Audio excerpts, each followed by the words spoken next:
Episode की शुरुआत लाल द्वारा आरती को सावधान रहने की चेतावनी से होती है और आरती से फुटेज और काली को भी सुरक्षित रखने के लिए कहता है।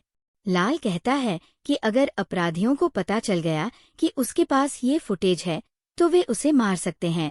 आरती कहती है कि उसे कुछ नहीं होगा और इस पर टिप्पणी करती है।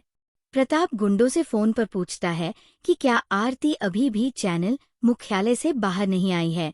गुंडा कहता है कि वे बाहर आ गए हैं। गुंडा कहता है कि एक लड़की काली के साथ है। प्रताप गुंडों से उसे मारने के लिए कहता है। वेद गुंडों से पूछता है कि वे किससे बात कर रहे हैं। प्रताप कहता है कि एक लड़की काली के साथ है और वह गुंडों से उसे मारने के लिए कह रहा है। बाद में वेद उदय और प्रताप से कहता है कि वह इस आपराधिक धंधे से दूर रहना चाहता है। वेद कहता है कि वह आरती से प्यार करता है और वह आरती के साथ अपनी जिंदगी नए सिरे से शुरू करना चाहता है। वेद उदय से उसे ये मौका देने की विनती करता है।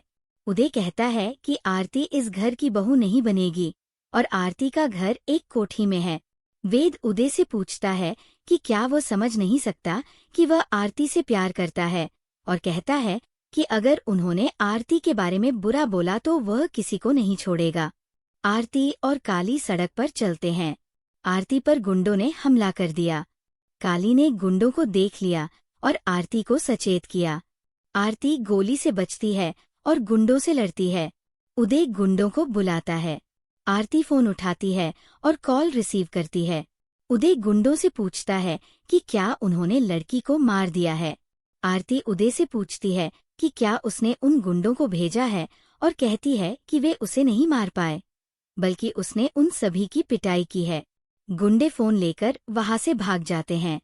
प्रताप उदय से पूछता है कि क्या हुआ। उदय गुंडों को डांटता है और कहता है कि वे रिपोर्टर को नहीं मार पाए और इस पर टिप्पणी करता है। काली आरती से कहती है कि वह चिंतित है।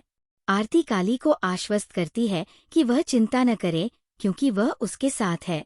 काली कहती है कि वह अभी उसके साथ रहेगी, लेकिन शादी के बाद वह काली को छोड़ देगी। आरती चिंता न करने के लिए कहती है और कहती है कि भगवान ने उन्हें एक दूसरे के लिए बनाया है और इस पर टिप्पणी करती है। वेद आरती को फोन करता है। आरती कॉल रिसीव करती है। वेद आरती से पूछता है कि वो बहुत सांस क्यों ले रही है। आरती कहती है कि कुछ गुंडों ने उस पर हमला किया था।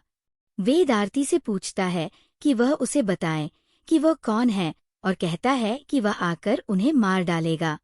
आरती वेद से कहती है कि इसकी कोई जरूरत नहीं है और वेद को बारात लेकर यहाँ आने को कहती है और कहती है कि वह उसका इंतजार कर रही होगी।